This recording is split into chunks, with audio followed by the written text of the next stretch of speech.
تخيل لو قلت لك ان في طريقه تقدر تجيب بيها ليدز اكتر من اللي انت بتجيبها دلوقتي، ومن غير اصلا ما تحتاج تزود بادجت الاعلانات بتاعتك. الاستراتيجي اللي انا هشاركها معاك دي بيعملها أليكس هرموزي. أليكس هرموزي هو فاوندر بتاع شركه acquisition.com، ودي تعتبر من اكبر شركات الماركتنج على مستوى العالم. اللي بيحصل ان اغلب الناس بتعمل ترافيك على الويب سايت وبيطلبوا منك اكشن مباشر، زي مثلا ان انت بوك اكول او هتحجز مكالمه او كونسلتيشن او مثلا باي ناو لو انت هتشتري حاجه. بس المشكله هنا ان اصلا اغلب الفيستورز اللي بيجوا على الويب سايت بتاعك هم مش ريدي تو باي او مش مستعدين يشتروا دلوقتي، فبالتالي هم بيخرجوا وما بيرجعوش الويب سايت تاني. والفيديو ده انا هقول لك فيه ايه هي الاستراتيجي اللي هرموزي بيطبقها مع اي بزنس بيشتغل معاه، وبيطبقها ازاي وازاي تطبقها على اي بزنس. خلينا ابدا معاك بالقصه. معظم اصحاب البيزنس لما بتخش على الويب سايت بتاع البيزنس بتاعهم بتلاقي كول تو اكشن صريح، زي مثلا بوك اكول او سبميت فور اكوت او باي ناو. الطريقه دي بتنفع لو انت فعلا عندك اودينس هم جاهزين ان هم يشتروا، او عندهم معلومات كفايه للبراند بتاعك تخليهم عارفينك، وكده كده هم داخلين الويب سايت داخلين يشتروا على طول او يجربوا السيرفيس اللي انت بتقدمه.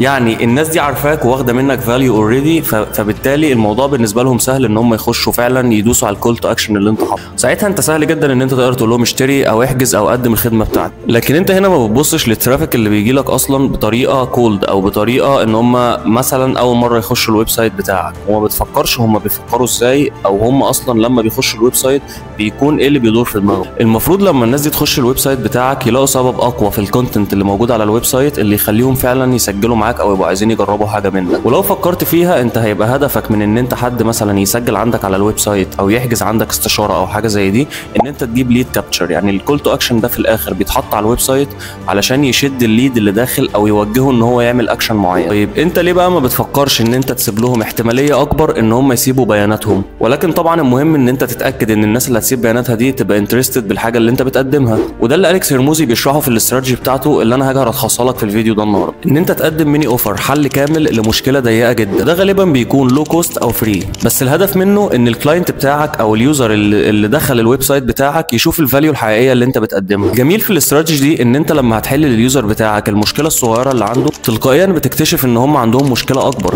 ودي اللي بيحلها الكور اوفر بتاعك او السيرفيس الاساسيه بتاعتك او البرودكت الاساسي بتاعك اللي انت بتقدمه. والجميل اكتر هنا ان اللي هيكون مهتم بفري او لو تيكت اوفر هو بنسبه كبيره هيكون كواليفايد ان هو يشتري الهاي تيكت اوفر بتاعك. وهنا انا هديك مثال بسيط. لو انت عندك مثلا 100 زياره على الويب سايت وجيت قلت لهم باي ناو او قلت لهم اشتروا الحاجه اللي انا بقدمها، غالبا لو ال100 دول اول مره يخشوا او لسه ما يعرفوش الفاليو اللي انت بتقدمها ممكن واحد منهم بس اللي يشتري. لكن لو نفس ال100 دول انت جيت قلت لهم ان انا هديكوا فاليو قويه جدا فور فري لحاجه هتنفعكم في حل المشكله بتاعتكم، غالبا ممكن تلاقي من 30 ل 50 واحد هيهتموا وهيسجلوا بياناتهم عشان ياخدوا الحاجه الفور فري دي اللي فعلا ممكن تحل لهم جزء من المشكله اللي عندهم، او حتى يشوفوا القيمه اللي انت هتديها لهم لو هم هيشتروا المشكله كامله او هيشتروا حل بمشكله كامله. وهنا طبعا هم لما يجربوا الحاجه دي انت هتقدر بعديها تساعدهم وتقول لهم ان انا اقدر اقدم لكم مساعده اكبر او فاليو اكبر لو انتوا عايزين. وبنسبه كبيره برضه هيكون في جزء كبير منهم عايز يحل مشكلته كامله بعد ما داق منك الجزء الحلو او جزء من الحاجه الحلوه اللي انت بتقدمها. وهنا انت بيبقى تركيزك مش ان انت تجيب ترافيك اكتر على الويب سايت، انت بيبقى هدفك ان انت تكونفيرت الناس اللي بتجيلك بنسبه اكبر. يعني لو انت بتكونفيرت من ال100 واحد او اتنين، تحاول تكونفيرت ب30 او 50، وده اصلا مش هيخليك تحتاج تصرف فلوس زياده ولا توصل لناس اكتر. انت كل محتاجه ان الترافيك اللي بيجي لك تكونفيرت بيه بنسبه اعلى من اللي انت بتجيبها. والمشكله هنا هتكون واضحه وصريحه ان المشكله مش في الليد ماجنت اللي بيجي لك، المشكله اصلا في الكونفيرت بتاعك انت للليد ماجنت اللي بيجي لك ده اللي انت بتستخدمه غلط. زي مثلا لما بتروح محل حلويات وتلاقيه بيديك قطعه مجانا او هديه عشان تدوق الحاجه الكامله بتاعته، وهنا طبعا هو بيلعب على الريسيبروستي، والريسيبروستي احنا كنا اتكلمنا عنه في فيديو قبل كده، وبرده لو عايزني ابعت لك الفيديو ده ممكن تبعت لي رساله وهبعته. طب هي معظم انواع الليد ماجنتس اللي فعلا بتشتغل وبتجيب نتائج حقيقيه؟ اول حاجه انت ممكن تقدم سامبل من الحاجه دي او تقدم فري ترايل مثلا للحاجه بحيث ان حد ياخد يجربها فور فري. تاني حاجه ان انت ممكن تقدم ستيب من المالتي ستيبس بروسيس اللي السيستم بتاعك بيقدمها او البيزنس بتاعك بيقدمها. تالت حاجه مثلا انت ممكن تقدم اسسمنت او فري كونسلتيشن تكلم فيها الشخص اللي بيعاني من مشكله معينه وتديله حل مثلا لمده معينه، زي فري كونسلتيشن مثلا لمده 90 دقيقه فور فري.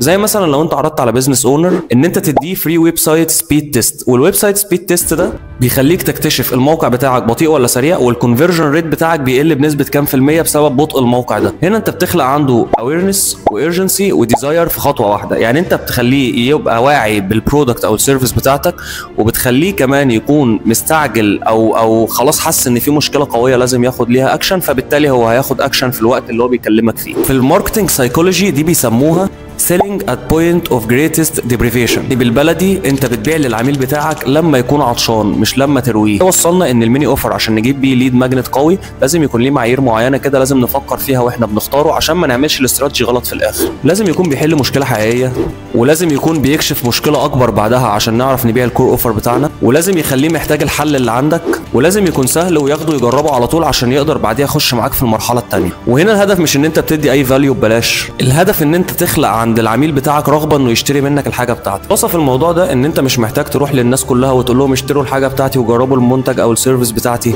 انت محتاج تروح للناس دي وتقول لهم جربوا الحاجه بتاعتي الاول ولو عجبتكم انا هديكم الحاجه كامله تجربوها، او جربوا جزء من الحاجه بتاعتي ولو عجبتكم انا هديكم الحاجه كامله تجربوها. وكده انا حاولت اشرح لك باختصار الاستراتيجي اللي أليكس هرموزي وشركه acquisition.com بيستخدموها بقالهم سنين وقدروا يحققوا منها ملايين الدولارات.